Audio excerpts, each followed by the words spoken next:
What's going on, everybody? Welcome back to the Steelers Breakdown Podcast. Nick Farabaugh here, as always. We're having guests on talking about the Steelers NFL draft class, and no one better to do that than my friend Devin Jackson from the Philadelphia Inquirer. Devin, how are you doing? You've kind of acquired celebrity status over here on the west side of the state, huh? Yeah, I'm doing pretty good, man. Finally kind of out of the draft, I mean, not fully out of it. I still have some draft breakdowns coming on some of the few of the Eagles later round picks, but overall, good to have the draft kind of finally behind us. So much anticipation leading up to it and discussion, and me and you have discussed it. In the lead weeks leading out what the Steelers might do. So, I don't think I was like shocked by some of the Steelers draft in totality, but certainly I'm sure everyone was kind of surprised how long it took them to take a quarterback. But yeah, said quarterback, I'm sure will be a nice discussion on this podcast for sure. Yeah, let's start there. Let's start, Will Howard, obviously. You talked with his mother shortly after where he asked for the playbook and then they told him to pipe down. This is reminiscent to me of Najee Harris back in 2021. I remember he wanted to get to work so badly, and he was in I remember at rookie minicamp, Eddie Faulkner, the Steelers running backs coach, told him to go home from the film room because he was in there for too long. It was pretty funny. He was breaking down reps from rookie minicamp. How can you break down reps from rookie minicamp? I mean, there's nothing moving there. But that's the type of guy he was. So talk to me about Will Howard. Obviously, that's a pick for the Steelers that honestly, I mean, I expected them to take Will Howard. That was a guy I talked about pre-draft. I mocked him. I thought they were going to take him in the third or the fourth. They him in the sixth. I mean, I think that's pretty good value for him. But talk to me about Will Howard, and kind of your takeaway from that pick. Yeah, Will Howard was a guy that made a lot of sense. And look, every time you feel like there's a bigger quarterback in the draft class that has kind of that build similar to Big Ben, you're like, Steelers are probably going to like him. And you kind of felt that a similar way with Will Howard. But he's a Downingtown kid, a guy that grew up about 20, 30 minutes outside of Philly and, grew up in the area, guy that went to Kansas State to start his college career after a standout career at Downingtown West. And from there, it was kind of an up and down, kind of journey for him. He was kind of put in the fire immediately as a freshman at Kansas State. And then Skylar Thompson kind of took off from there. So he was kind of the backup to him. And then Adrian Martinez transferred in 2022. He was a backup to him to start the year, but took over, I think, the fourth or fifth game and led Kansas State to the Big 12 title. 2023 was a little bit of a regression year for him. Didn't have quite the stats or moving the offense as fluidly. They move on to Avery Johnson. He goes to Ohio State. So, everywhere he's been, he has kind of not been the immediate guy, and really had to work to do so. Won the job at Ohio State, and obviously we know what he did this past season. But he started off a little bit slow. I mean, if it wasn't for probably the last four games, of his college career, where he had that tremendous college football playoff run. It's probably a guy that ends up goes in the seventh round, maybe a UDFA. That's just kind of what his trajectory was. And throughout the draft process, I thought he got a little overhyped because of that run, and that's the lasting image that everyone saw. But he's a big quarterback, mobile. I wouldn't say he's a dual threat guy because I don't think that's really a strength in his game. But I think he has some mobility. He can run and get you first downs. I don't think you need to build in, read option stuff with him. But for Arthur Smith's offense, I think he would be great to be on the play action rollouts and play action and drop and even some of the drop back passes. I thought he did a pretty good job layering the football. But overall, the player, everything you hear about him, has the intangibles, has all what you're looking for in a quarterback, the leadership. He was a leader at two different programs at the college level. Leader in high school. He was a guy that he got hurt his junior year and assumed a coaching role as kind of a pseudo assistant coach. So he's a guy that's going to be, all in on the system, big time family guy too. So a lot of his family will be at the games. It's only a 4 or 5 hour drive from the Philly area. So in-state kid coming back home. So it was a great story overall, and a guy that, I think is going to be a really nice backup option for the Steelers. over the next few years as he continues to develop and round out his game. Yeah, I mean, I like the Will Howard selection. I think, that he said he fixed his footwork a little bit after that Michigan game, so maybe you can use that to catapult him forward. And you mentioned, the mobility not being part of his game. He reminds me, I've said this a few times on the podcast, he reminds me a little bit of Mason Rudolph. He really does. There's some Mason Rudolph in his game. So I'm interested to see how Will Howard comes in. I think this is a really solid pick for them for where they got him. But let's go all the way back. Let's go to the first round. Derrick Harmon here for the Steelers. Obviously, this was one of those picks, Devin, you and I had talked about fairly often throughout the process. I think I said at the combine that the Steelers were really high on him. It was fairly clear from the beginning. I would not have been, I don't know the Steelers is bored on defensive line prospects. Would not surprise me if Derrick Harmon was their DT1. I'm just being real with you. He's that type of player to me. Reminds me of Stephon Tuitt, to be quite honest with you, in a lot of ways. I loved Derrick Harmon's game, but where were you on Derrick Harmon's game? The risk that the Steelers took, obviously, because of the shoulder that he got flagged with, and overall, how do you like this fit, and where's the projection for Derrick Harmon? Yeah, I thought it was a pick that made a lot of sense. And, me and you had talked to throughout the draft process, but the Seahawks did a lot of work on defensive tackle.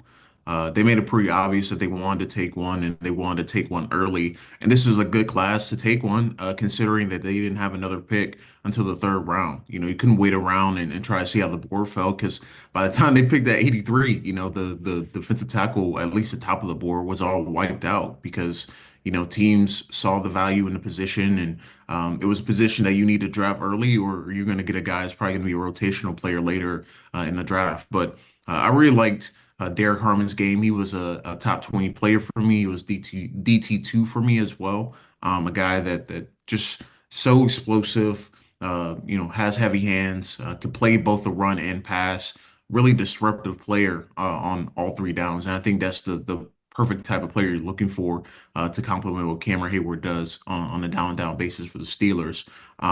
And he can play a couple of different spots along the defensive line. I don't expect him to be coming off the edge, but at the very least, you can put him at a four eye, you can put him at three technique, you can put him at a one technique, two eye. So you can do a lot of different things with him. And he's a guy that will also allow Keanu Benton to play maybe more of his natural role as well. So I'm really excited for what the Steelers defensive line is going to look like. I think Derrick Harmon's a nice compliment to them as a guy that can do both things, rush the passer as well as be stout and run defense. I thought, as opposed to the where he started in the year, I thought Harmon did a better job down the stretch of handling double teams and being able to stay stout on double teams. But I think the strength of his game is facing one-on-one matchups, being a three technique and being disruptive, as a power rusher and just really standing his ground and along the defensive line. So I'm really excited to see what he does, and I don't have too many concerns about the shoulder because I think he's going to be just fine at the NFL level and be able to still have that mobility and power in his shoulders as well. Yeah, and I do want to emphasize the shoulder issue is real. I know that Derek, when he was talking to us, said he didn't know anything really about it. It wasn't something that bothered him much, which is good news, but it was revealed on his MRI at the combine. That is 100% true. So something to watch. I think he'll be fine. But you look at him, Devin, I mean, he just looks like a Steeler type of five tech, three tech. We're talking about a guy with 34.5 inch arms. Or I think it's actually 34 and 3/4 inch arms. I mean, he's got long arms. Cam Hayward's the same way with that long arm and that the bull rush that he has. They fit together really well. But this was kind of the theme of the draft for the Steelers. They went defensive line, defensive line, defensive line, three out of their first four picks. But I do want to go into the middle of that. You talk about waiting on value. They couldn't wait till the third round for a defensive lineman. Well, they could wait till the third round for a running back. They needed a running back with Najee Harris gone. Obviously, they still have Jalen Warren, but they end up with Caleb Johnson. And I'll tell you what, Devin, I mean, I never expected Caleb Johnson to get to 83, to be quite honest with you, so I never mocked him to them. But if there was ever a more perfect Arthur Smith running back, this guy looks like one. He is like, he reminds me of Tyler Algier in some ways. When you look at Tyler Algiers, kind of fit in this offense, but I think he has a chance to be more explosive and better than that. We're talking about a guy, that I would compare probably not to Najee Harris or Le'Veon Bell, since Steelers fans, have done some of that. I would probably comp him more towards the Arian Foster realm. But where do you kind of pop in on Caleb Johnson, and where do you pop in on this fit? I was very surprised that he was there at 83. I thought he was a guy, he was kind of, I think like, he finally kind of cooled off to where he probably should have gone, which is like mid day two. Um, and I think he was a guy that obviously got some first round hype. I want to say really early in the draft process, like January, early February. But, I really like that he is in an offense that suits his skill set, which is the outside zone, man. Like he really thrives on outside zone runs, finding that one cut and getting north and south, and just really thriving to get to that second and third level and having the breakaway speed to hit home runs. I wouldn't be surprised, as a rookie that he could have like a Brees Hall type of impact on the Steelers offense that Brees Hall did for the Jets. He kind of reminds me, and not necessarily the speed component, but kind of the build, the style of runner, the guy that he's not going to break a ton of tackles, but if you get him one on one and into the secondary, he can make some big things happen. So I'm glad they finally got a guy that can do that in their offense at running back. I felt like, they had some really good running backs in Jalen Warren and Najee Harris last year, but they didn't have that guy that could take it 75 yards, and I think Caleb Johnson brings that ability. And he's going to really open up that ability to run that that outside zone play action. And I think it's going to really open up some of what they can do offensively to be able to hit some of those backside crossing routes, to hit some of those routes in the flat, and open up some things for Pat Fryermuth as well. So I'm really excited to see Caleb Johnson's fit in the offense.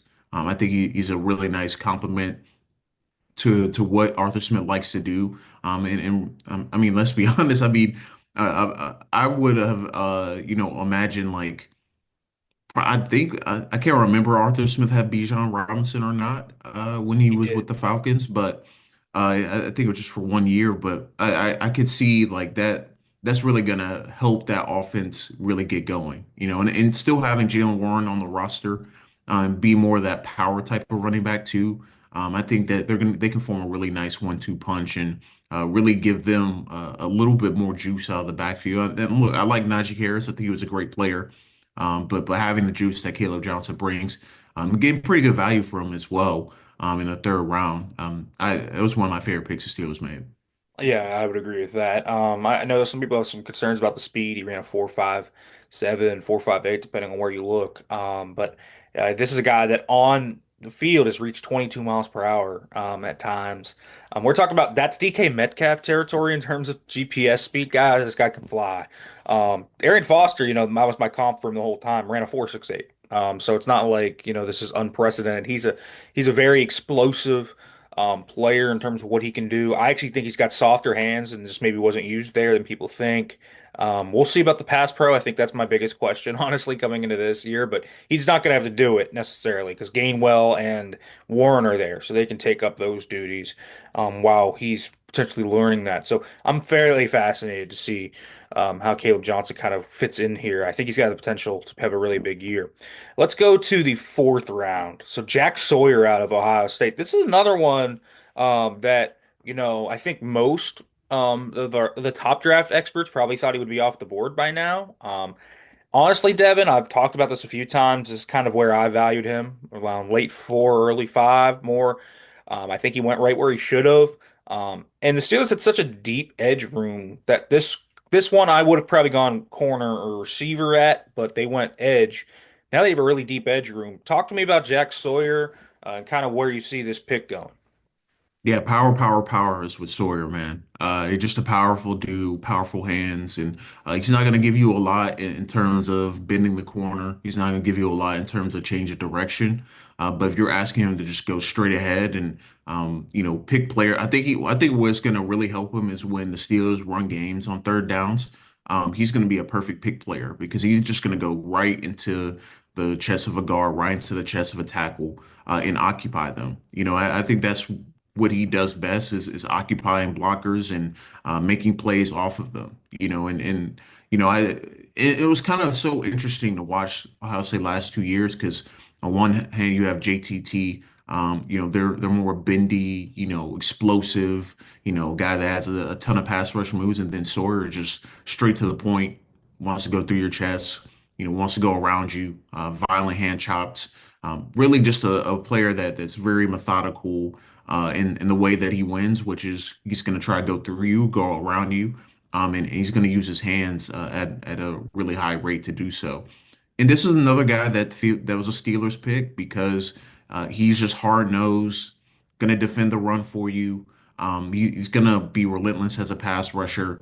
He's also a guy that's not going to be asked to play all three downs a ton either because of the depth of the Steelers' edge room. But also, it's a nice to have him in the room in case injuries do pop up. But also, when you look at the Steelers are, I feel like, are starting to mirror the Eagles a little bit in terms of their defensive strategy and building through the trenches and getting it right and getting multiple guys that can fill different roles.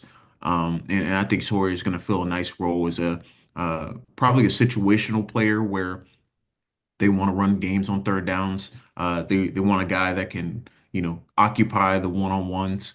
On the outside, maybe free up what TJ Watt can do. On the other side, there's so many possibilities with Sawyer that I think he's going to find a nice role for the Steelers.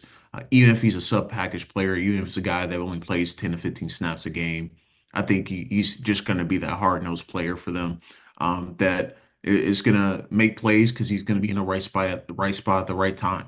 I don't think he's going to do anything overly flashy, anything overly, anything that is going to be put on the highlight reel. But he's going to be a valuable player that plays his role and plays it pretty well for them. Yeah, I think Sawyer is a direct line back to the Ravens game when they put 299 on him. I think this was a big part of it. I also think the next pick, if there's a one thing that I know was a reaction to the Ravens game, I know why A Black was. We are talking about a 6'6", 336-pound man. That is just going to be a space eater for them in some ways. Talk to me about YA Black. This was a guy I think I asked you about maybe a week before the draft, just because I knew that they were going to like him. I ended up mogging him to them in their in the final mock draft they did, and they do land him. What do you think of YA Black? And kind of how do you see him as a space eating type? I believe the Steelers said they're probably going to start him out at 4 eye and 3, and they're going to work him into nose eventually. I think he's going to end up being the backup nose this year. But where do you kind of see YA Black fitting into this? And where does he need to kind of go to become that role?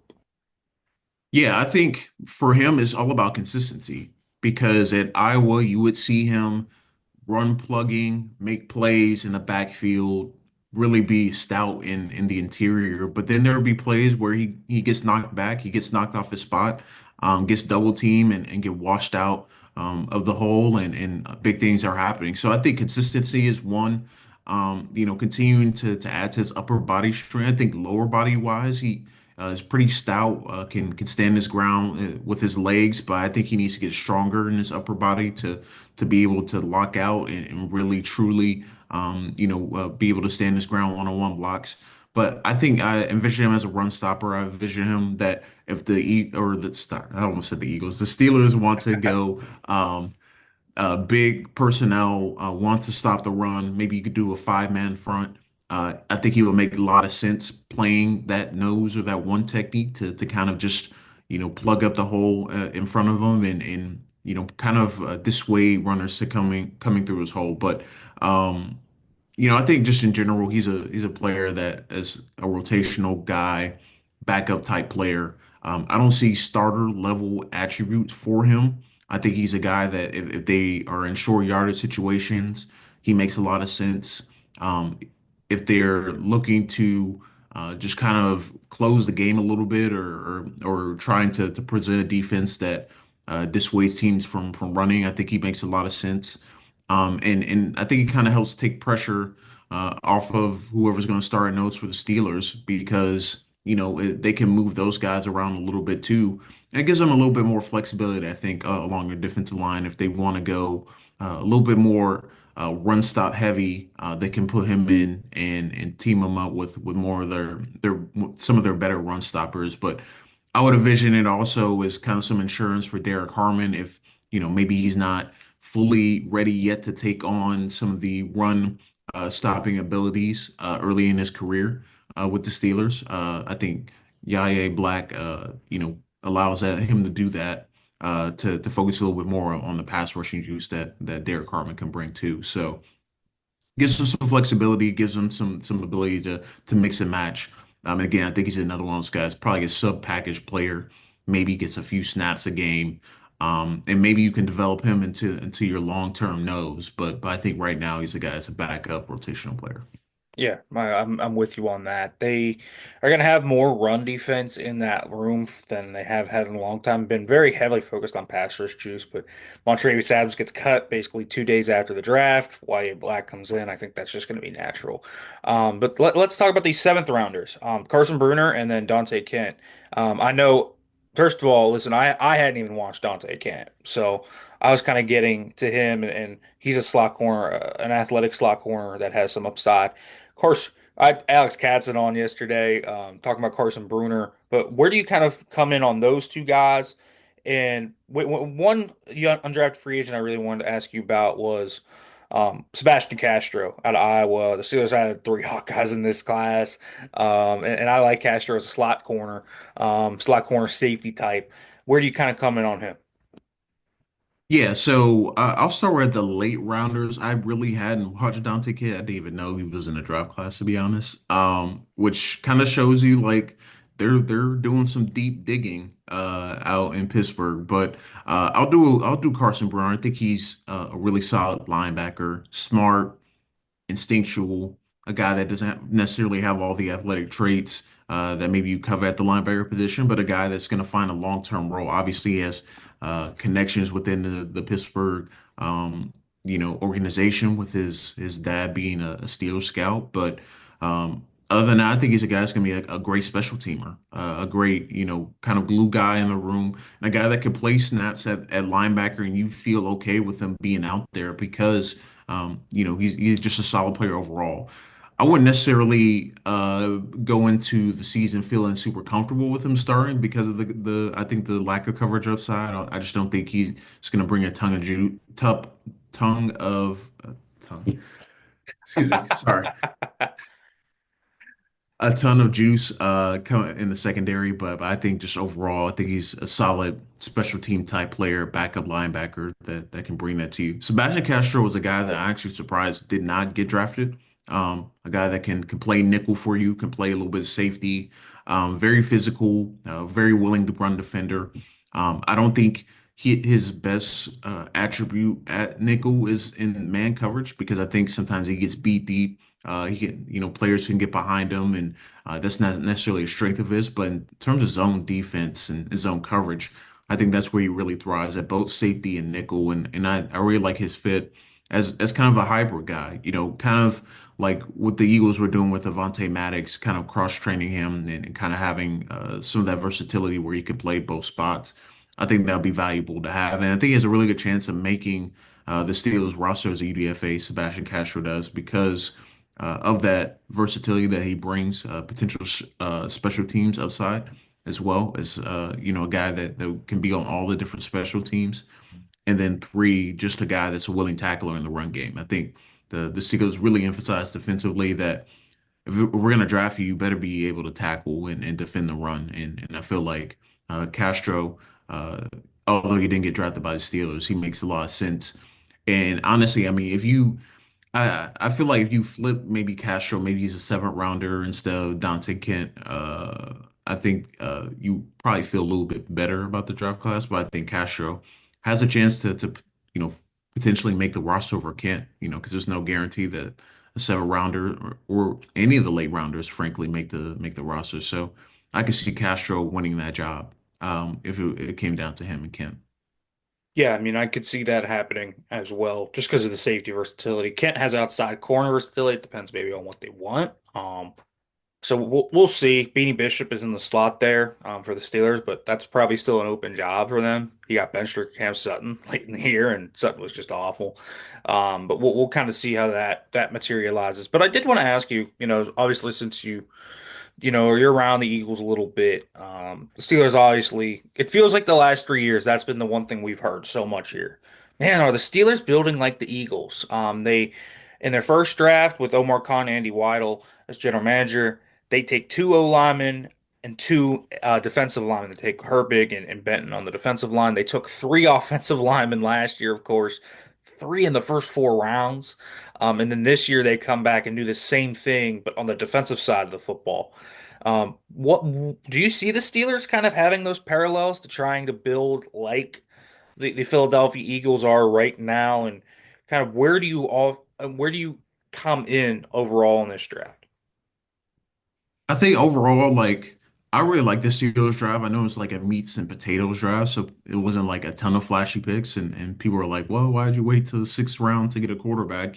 But I think where they are currently, team structure wise, everything they did makes a lot of sense. And I do see the parallels between the Eagles and Steelers, because building through the trenches is not a popular way to draft. Getting multiple guys that, it doesn't on paper, it doesn't seem like it makes sense to add multiple guys at the same, position. I mean, you look at the Eagles did this year, they added two tackles in the sixth round. Like, and they were within 15 picks of each other, So I think it's always looking long-term view, and I think that's what the Steelers are starting to do here. They're not just looking for immediate short-term fixes, which I think gets you in trouble a little bit when you're drafting because yes, you want the guy that can contribute immediately, but at the end of his contract, is he going to be a productive player for you? Has he already reached his ceiling? Has he already reached his max? And I think that's what the Eagles go into the draft always thinking about, and where they add in positional wise. Like, yes, the Steelers have added, resources in their defensive line edge room the last few years, but can you ever have too much? Can you have enough depth? Can when you get a few injuries, are you going to be able to withstand those? So I think it's partly, wanting to kind of copy the Eagles' philosophy, but also team building strategy. You want to be able to have it staggered where you don't have to pay multiple premium player positions at the same time. And if you can have the optionality of moving on from said guys too. And maybe one of those edge guys is a potential, replacement down the line. Say, the Steelers don't want to keep Nate Herbig, or something like that, or they want to move on from Keanu Benton at the end of his contract and have Yaya Black assume the role. So there's so many.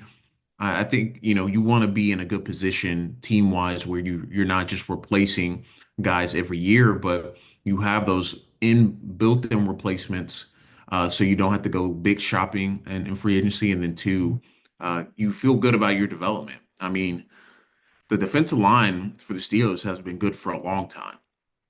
So you feel good about the development. You feel good about that. Obviously, they want to correct the offensive line as well last few drafts, but didn't draft one here.